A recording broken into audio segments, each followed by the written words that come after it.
Ano? ng online platform na dictionary.com, yung 6-7. 6-7. Ano naman yun? Di ba? Gamit na gamit po ang salitang yan ng mga Gen Alpha o yung mga ipinanganak mula taong 2010 hanggang 2024 pero wala yang iisang ibig sabihin. Depende raw yan sa gamit. Pwedeng ang ibig sabihin yan ay so-so, medyo-medyo lang, o kaya naman maybe this, maybe that, na parang siguro. Pero wala raw talagang ibig sabihin yan. Ano ba yun? Hindi rin tiyak kung paano ito nagsimula pero may nagsasabing mula ang 6-7 Saan? sa lyrics ng kantang Doot Doot 6-7 ng isang American rapper bago umabot sa TikTok. Kantahin mo yan.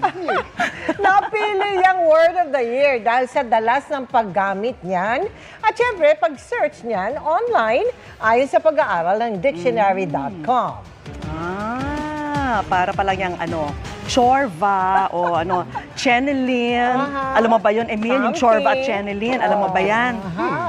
6-7. Aba, Gen Alpha ka pala, ah.